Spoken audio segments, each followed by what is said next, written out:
ಸಖತ್ ಖಾರ ಬಣ್ಣ ಮತ್ತು ರುಚಿ ಆಚಿ ಚಿಲ್ಲಿ ಪೌಡರ್. ಮನೆಯಲ್ಲಿ ಬೆಂಕಿ ಬಿದ್ದು ಹೊಗೆಯಿಂದ ಉಸಿರುಗಟ್ಟಿಸಿ ಸಾಫ್ಟ್ವೇರ್ ಉದ್ಯೋಗಿಯಾಗಿರುವಂತಹ ಶರ್ಮಿಳಾ ಅನ್ನುವಂತಹ 34 ವರ್ಷದ ಯುವತಿ ಮನೆಯಲ್ಲಿ ಸಾವನ್ನಪ್ಪಿರುವಂಥದ್ದು. ರಾಮಮೂರ್ತಿ ನಗರದಲ್ಲಿರುವಂತಹ ಇದೇ ಮನೆಯಲ್ಲಿ ಶರ್ಮಿಳಾ ತನ್ನ ಸ್ನೇಹಿತೆ ಜೊತೆಗೆ ವಾಸ ಮಾಡ್ಕೊಂಡಿರ್ತಾಳೆ. ಇಲ್ಲೇ ಹತ್ರ ಆಗತ್ತ ಅಂತ ಹೇಳಿ ಮಾನ್ಯತಾ ಟಕ್ಪರ್ನಲ್ಲಿ ಆಕೆ ಕೆಲಸವನ್ನು ಮಾಡ್ಕೊಂಡಿರ್ತಾಳೆ. ಸಾಫ್ಟ್ವೇರ್ ಇಂಜಿನಿಯರ್ ಆಗಿ ಈ ಮನೆಯಲ್ಲಿ ಇಬ್ಬರು ಕೂಡ ವಾಸ ಮಾಡ್ಕೊಂಡಿರ್ತಾರೆ. ಆದರೆ 3ನೇ ತಾರೀಕು ರಾತ್ರಿ ವೇಳೆಯಲ್ಲಿ ಶರ್ಮಿಳಾ ಸ್ನೇಹಿತೆ ಊರಿಗೆ ತೆರಳಿದ್ದು, ಆಕೆ ಶರ್ಮಿಳಾ ಸ್ನೇಹಿತೆ ಉಳ್ಕೊಂಡಿದ್ದಂತಹ ರೂಮ್ ಇದು. ಇಲ್ಲಿ ಗಮನಿಸ್ಬೋದು, ಈ ರೂಮ್ ಸಂಪೂರ್ಣವಾಗಿ ಸುಟ್ಟು ಕರಕಲಾಗಿರುವಂಥದ್ದು. ರೂಮಲ್ಲಿದ್ದಂತಹ ಬೆಡ್ ಆಗಿರಬಹುದು, ಜೊತೆಗೆ ಕಬೋರ್ಡ್ಗಳೆಲ್ಲವನ್ನು ಕೂಡ ಗಮನಿಸ್ಬೋದು, ಹಾಗೆಯೇ ಬಾಲ್ಕನಿ ಡೋರ್ಗಳನ್ನು ಕೂಡ ಗಮನಿಸ್ಬೋದು. ಸಂಪೂರ್ಣವಾಗಿ ಸುಟ್ಟು ಕರಕಲಾಗಿರುವಂಥದ್ದು. ಅದರ ಜೊತೆಗೆ ಈ ಕಟ್ಟಡದ ಮೇಲ್ಛಾವಣಿ ಕೂಡ, ಅಂದರೆ ಬೆಂಕಿ ತಾಗಿ ಕಟ್ಟಡದ ಮೇಲ್ಛಾವಣಿ ಕೂಡ ಕೆಳಗಡೆ ಬಿದ್ದಿರುವಂಥದ್ದನ್ನು ನೀವೀಗ ಕಾಣ್ತಿರ್ಬೋದು. ಅದ್ರ ಜೊತೆಗೆ ಇಲ್ಲಿ ಅಳವಡಿಸಲಾಗಿದ್ದಂತಹ ಎಲ್ಲ ಎಲೆಕ್ಟ್ರಿಕ್ ವಸ್ತುಗಳೆಲ್ಲವೂ ಕೂಡ ಸುಟ್ಟು ಕರಕಲಾಗಿದೆ. ಸ್ವಿಚ್ ಬೋರ್ಡ್ ಆಗಿರ್ಬೋದು, ವೈರ್ಗಳಾಗಿರ್ಬೋದು, ಎಲ್ಲವೂ ಕೂಡ ಒಂದು ಕಡೆಯಿಂದ ಎಲ್ಲವೂ ಕೂಡ ಬೆಂಕಿಗೆ ಆಹುತಿ ಆಗಿರುವಂಥದ್ದು. ಅಂದರೆ ಈ ಶರ್ಮಿಳಾ ಸ್ನೇಹಿತೆ ಈ ರೂಮಲ್ಲಿದ್ದಂಥವಳು ಊರಿಗೆ ಹೋಗಿರ್ತಾರೆ. ಊರಿಗೆ ಹೋದಂಥ ಸಂದರ್ಭದಲ್ಲಿ ಏಕಾಏಕಿ ಈ ರೂಮಲ್ಲಿ ಹೊಗೆ ಕಾಣಿಸ್ಕೊಳ್ಳುತ್ತೆ.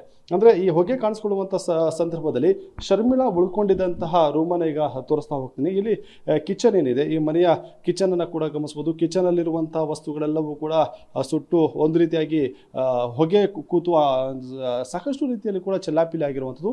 ಈ ರೂಮಲ್ಲಿ ಶರ್ಮಿಳಾ ಉಳ್ಕೊಂಡಿರ್ತಾರೆ. ಏಕಾಏಕಿ ಸ್ನೇಹಿತೆ ರೂಮಿಂದ ಹೊಗೆ ಬಂದಂತಹ ಕಾರಣದಿಂದಾಗಿ ಆಕೆ ಎಲ್ಲಿಂದ ಹೊರಗಡೆ ಬರ್ತಾಳೆ.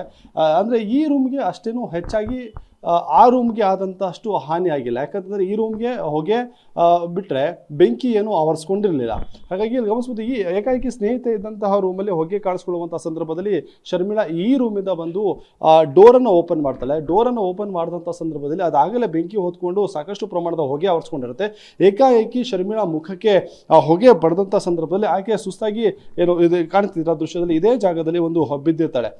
ಈ ಬಿದ್ದಂತಹ ಸಂದರ್ಭದಲ್ಲಿ ಆಕೆ ಹೊಗೆಯಿಂದಾಗಿ ಉಸಿರಾಡೋದಕ್ಕೂ ಕೂಡ ಆಗದೆ ಇದೇ ಜಾಗದಲ್ಲಿ ಮೃತಪಡ್ತಾಳೆ.